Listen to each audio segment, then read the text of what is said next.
Sir, you are muted.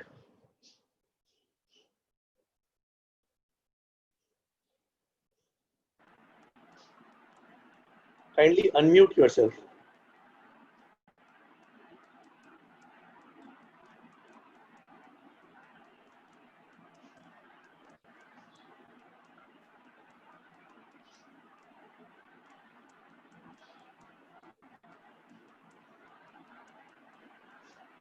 Yeah.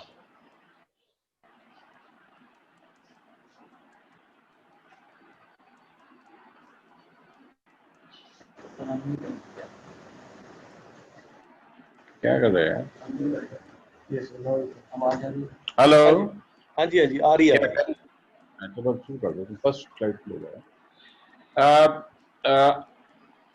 So as I was saying, I am Rajiv Arora. I am Additional Chief Secretary Health Haryana, and right from the first, good morning everybody. And I have been associated with the health department for the last about 2 years, and I have been there right from the first day. The first letter from Government of India came about the something called pandemic in the form of COVID. So in my presentation, I have not concentrated on a particular tool itself.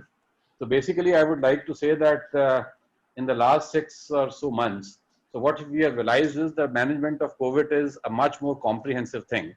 So it has a lot of elements of the health department. It has tremendous amount of elements of the IT applications which are there.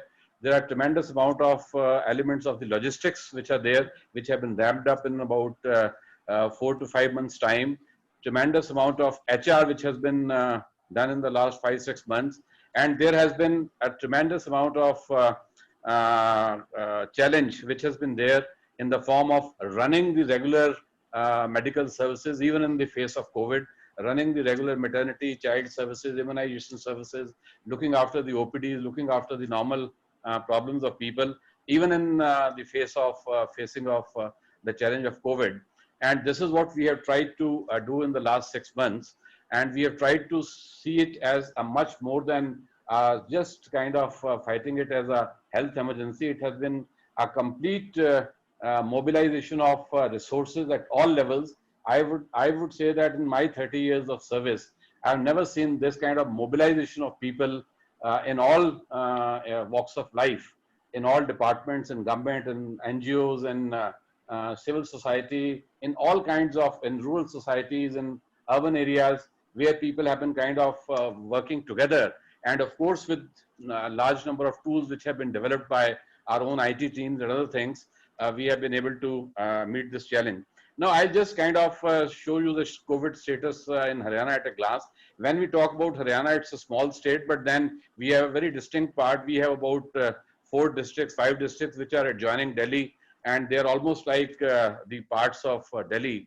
And then we have the rest of Haryana, which is spread between Delhi, Chandigarh, and Delhi, Hisar, and other places.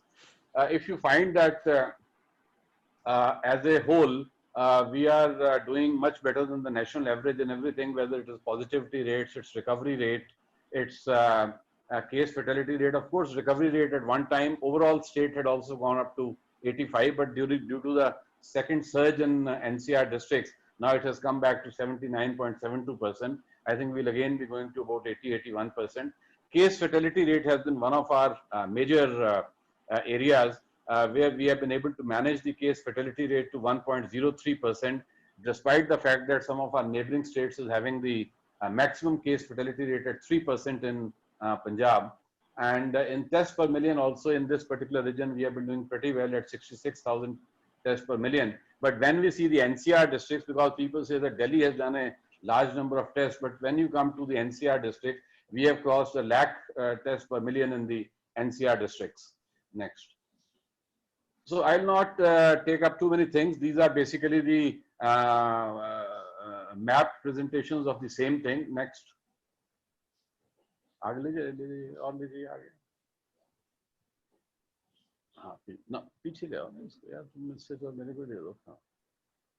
So what we have been doing is that unlike many other states, we have not said that we are having a specific Haryana model as such, because our model has been that 24 hours for the last 7 months, We have been on the job. My entire health department has been on the job.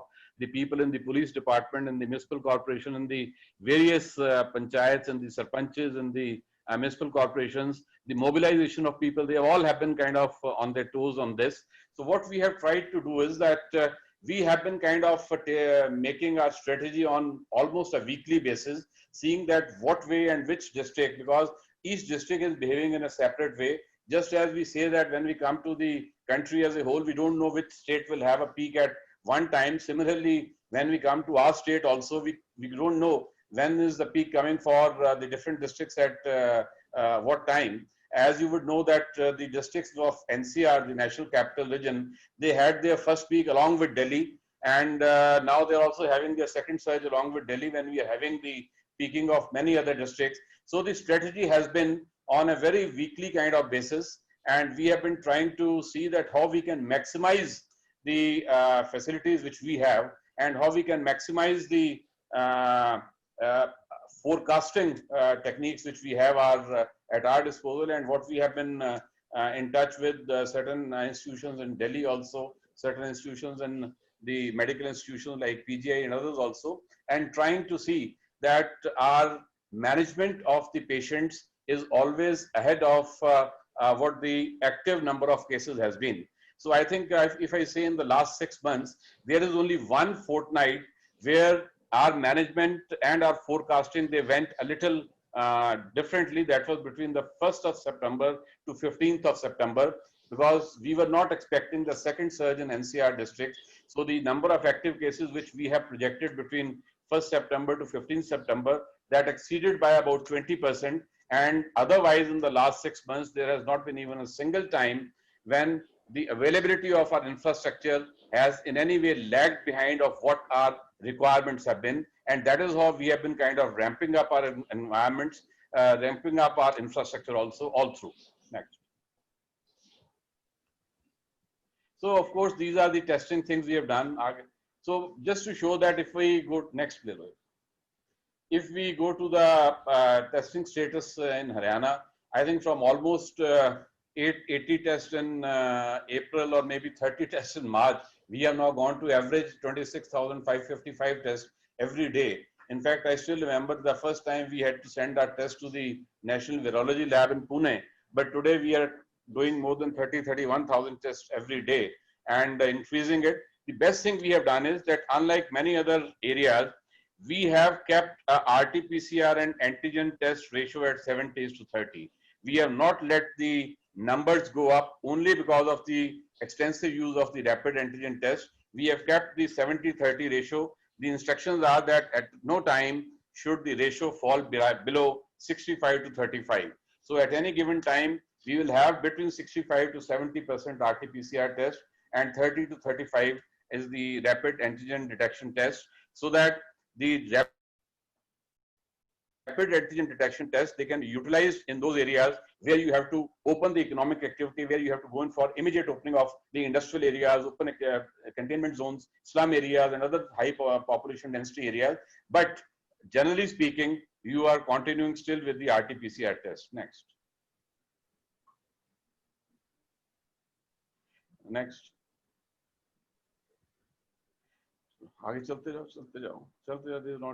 So this is just one. Another two I would like to say that we have these kind of maps which we have been plotting on every fortnightly basis, and this has been done by our Haryana HRSEC department, the Space Application Department. So what we have been doing is that every fortnight we have been taking the number of the active cases which are there, the positive cases which are there, and plotting it on the map, and then we can see the trajectory. Like if I show you the Gurugram, so about 3 months back, you can see the first map shows a large amount, a very large amount of red areas. Then you can see how it started coming down, and ultimately today it is now confined to a very small area. So this has helped. We have now plotted it for all the districts and on every fortnightly basis, along with the utilization of the Arogya Setu app or the Itihas app or the other tools which have been given by Government of India. This has also been very, very helpful to us. I have studiously avoided creating too many multiple tools for the state because there are a lot of tools which are available at the central level also. So it's better that rather than having the multiplicity of tools, you apply them and modify them according to your own needs rather than having multiplicity of tools in every area. Next. ले सारे map निकाल दो, सारे जितने सारे map निकाल दो, ले जाओ.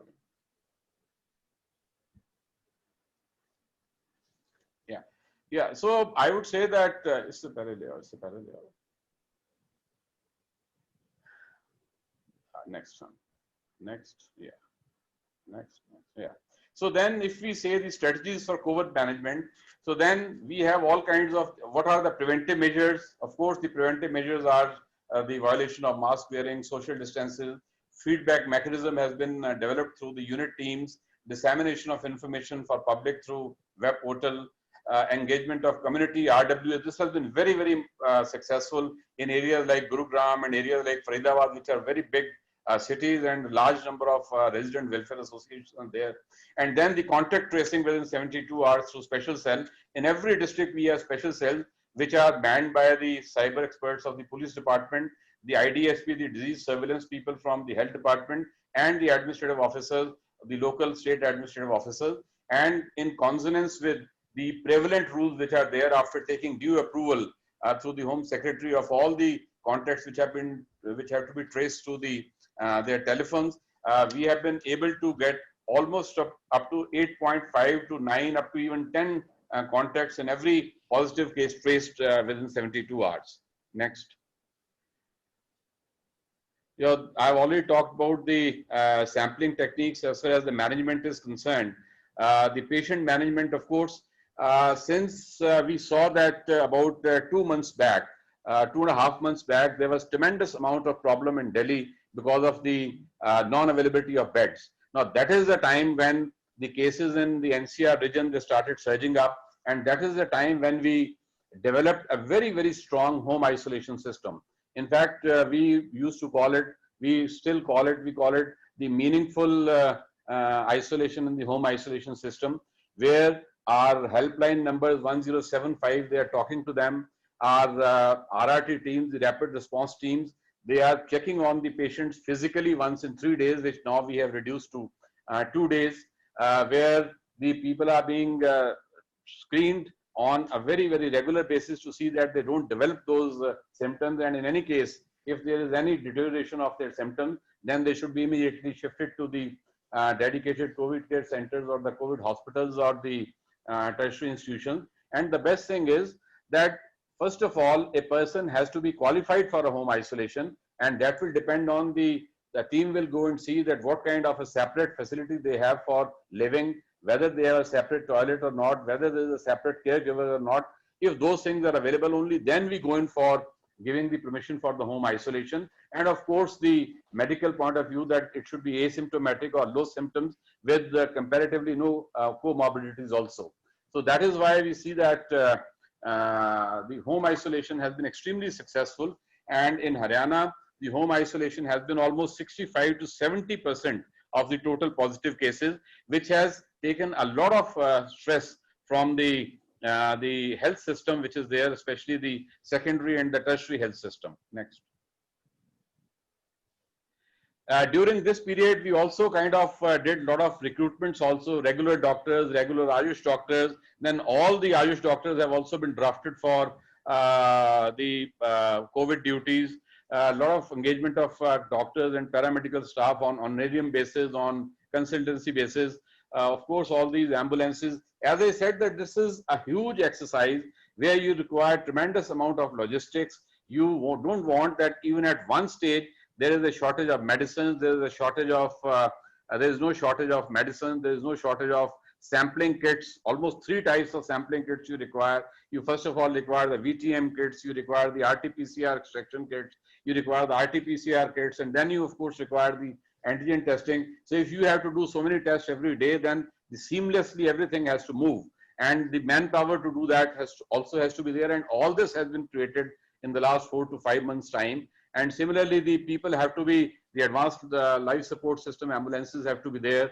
The doctors, paramedical staff, which have been there for almost 6 months, and there is a positivity rate of about 6%. So a lot of them keep on either getting quarantined or getting isolated. There is a second line, a third line, or a fourth line, which seamlessly takes over and does not disrupt the entire COVID management. That entire thing has been done. Next. So I am more concentrating on the part of the management, because tools, of course, everybody is using the IT tools also, and this tool and that tool. I'm not concentrating on the tools part of it. I think all of us are quite familiar with the tools, and all of us are utilizing the IT for that. Next. Now, I would just like to give you a small example that when it comes to the running of services in Haryana, even during the lockdown period and even during afterwards, we maintained our institutional delivery rate of 95%, and which now has come to 98%. On the immunization front, there was only 1 month of April when there was a drop of about 20% in the immunization, which was a non-institutional immunization. And now we have covered up that gap also, and the above 95% immunization rate has also been achieved. And what we have done is that during this period also, we had about 25 mobile teams in every district, which were roaming around in the entire district, they were providing the OPD services, they were providing the flu clinics, they were providing the surveillance units, and they are the ones who were all the time taking care of the day-to-day needs of the non-COVID patients also. Because after all, COVID doesn't mean that the disease has disappeared from the face of this place, and people are having all kinds of problems and they can't go to the hospitals, they can't go to the other places. Many of them also want that they should avoid as far as possible going there. So we provided them those kind of services at the doorstep level. If we see the fatalities also, I would see that as far as the fatalities are concerned, in our case, if we see the gender-wise. Doctor, sorry for interruption, but you have like 2 minutes left. Please conclude. Okay, so we had just about 66% positive cases of males and 34% of female, and the 69% fatalities of males and 31% of females. If you see in terms of the age groups, we have the highest number of cases which are coming from 25 to 64. But in terms of the highest number of fatalities, percentage-wise, it is between the 65 to 90-95. That is the age group where you have the maximum number of this thing. So I then finish it here, and I would like to say that this battle is continuing. It's not kind of ended as yet, and till the time there is a permanent solution which is there. I have not talked about the different clinical management practices which have been developed by our hospitals. And we also have been kind of in a place like Gurugram, where we have a large number of VIP, VVIP, all kinds of patients coming from all over the country, and large number of cases coming from other places, which has also kind of helped in developing a very ramping up of the entire infrastructure in the entire health sector in the state, even in the public health sector. In fact, the civil hospitals at the district level, the government hospitals and the sub-division level hospitals, they were known for only very skeleton services, and suddenly they are providing so many services that they have almost, some of them have started behaving like almost like tertiary institutions. So I think I'll end with this, and if there are any questions, I'll be happy to respond. Thank you, sir. Can I ask you a question? Yeah, sure. Yeah, this is, it's good that you have presented the management aspect of this issue, because in the short time in which it struck us and we had to respond, management should have been the critical factor, differentiating factor. Now, so I have one question about the ventilators. You mentioned in one of your slides, you mentioned ventilators.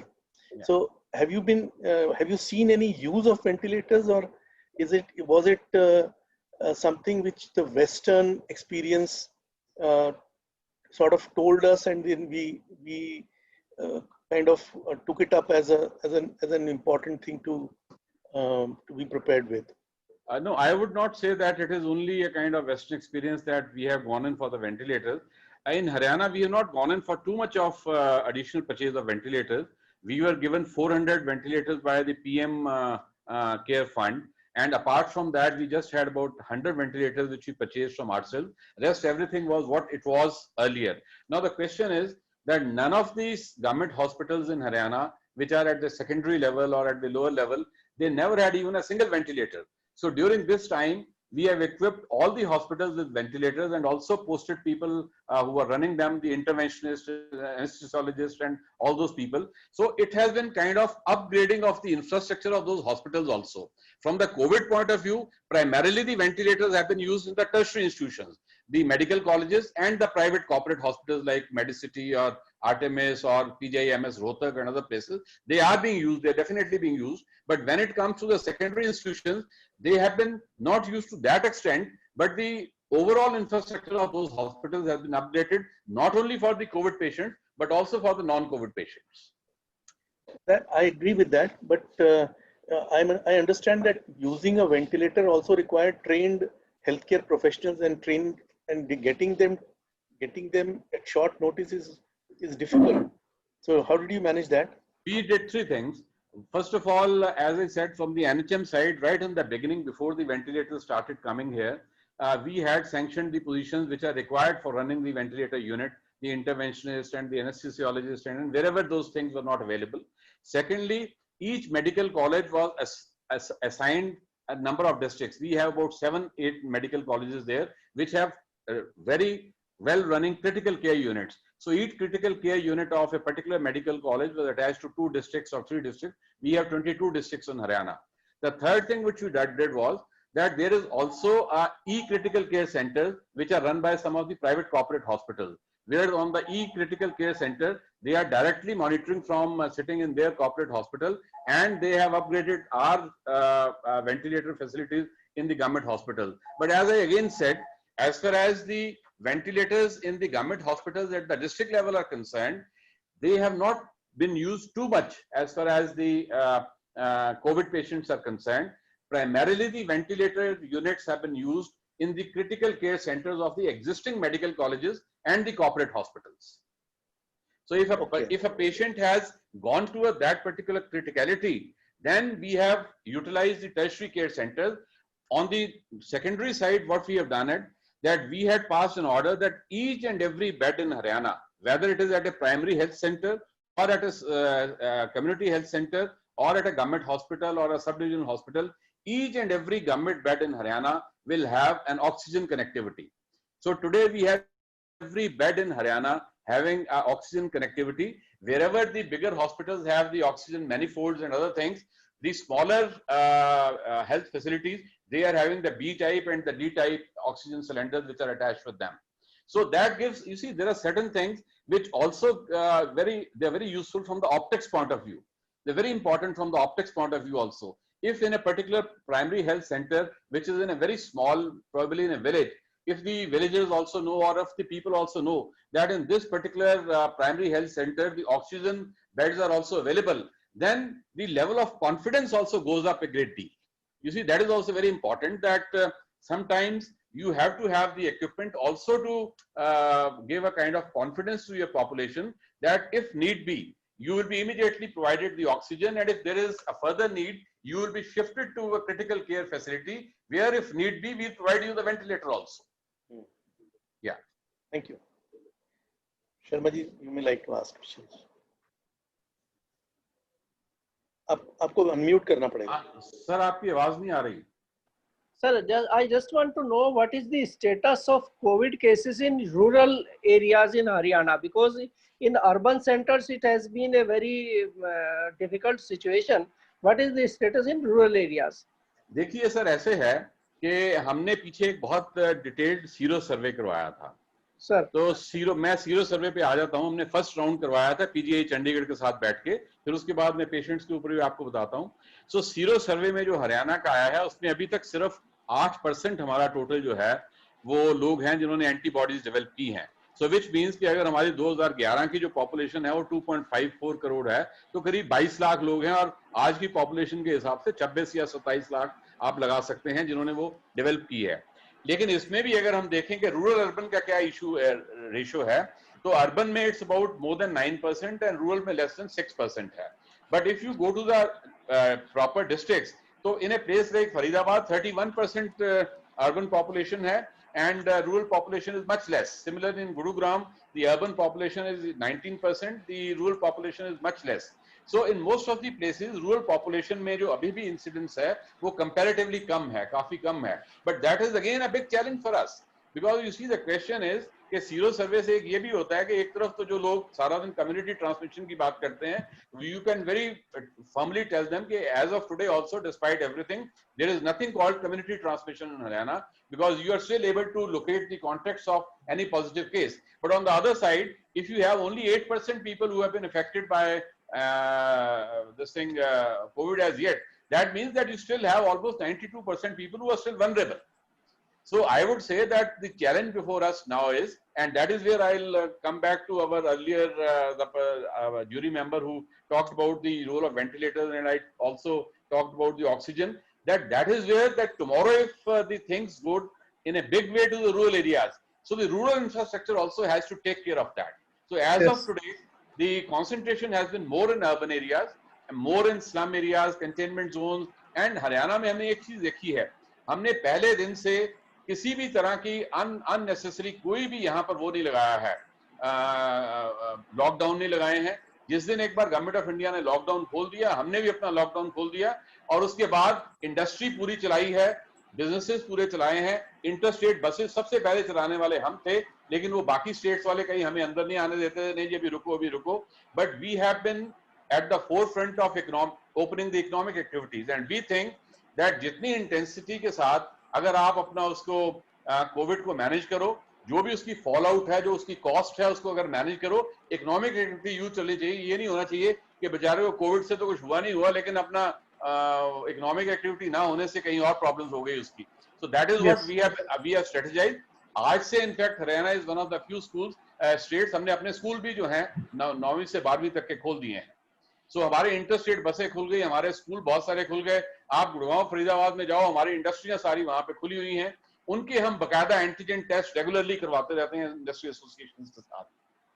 तो जो आप पूछ रहे थे, तो definitely अभी तक हमारा जो इंसिडेंस ऑफ रूरल है वो कम है, लेकिन वो हमारे लिए एक चैलेंज भी है, ताकि हम उसको वहां जाने नहीं देना चाहते, क्योंकि अगर वहां पे भी चला गया फिर थोड़ा प्रोलॉन्ग हो जाएगा हमारा जो मैनेजमेंट है उसका. Sure sir, thank you sir.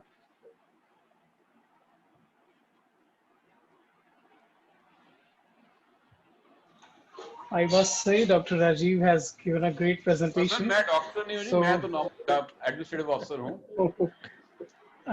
So it has been mentioned as Dr. Rajiv Arora, so it's good. And now I'd like to call National Health Mission, Mission Uttarakhand, and Ms. Sonalka, Mission Director, will present the project, and the project is... I have another engagement, then I'll be not disengaging from here. Thank you very much. Sir, we'll have a peer evaluation in the end, so it would be great if you can just... फिर मैं नहीं होऊंगा तो मेरे NHM के managing director हैं प्रभजोत सिंह जी, ये कर लेंगे peer evaluation में. That is okay. That is okay. Thank you. Thank you. Thank you so much. Thank you for joining us. So, Mr. Nalga will present the monitoring and follow-up mechanism for health services among the population through 104 helpline. So, can you see my screen? Yes, we can. But we cannot see your face. Just a second. State का होना चाहिए.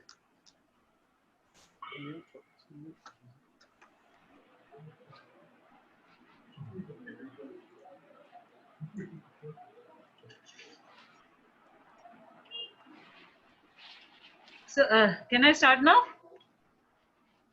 Yes, please. Yes, you can. I'm Sonika, not Sonalika, MD NHM. So this project is Uttarakhand's 104 Integrated Health Helpline. Basically, we conceptualized it because in COVID times it is very difficult for our population to get the normal health services which were provided under NHM. There are around more than 50 plus schemes in National Health Mission, and different category of people avail it. But during COVID time, lockdown was there and people were not able to come to the health institutions. So because of that, we had to come to some concept of providing them health services through call center and then connecting them to the health facilities. That was the basic aim behind it. The overall impact of this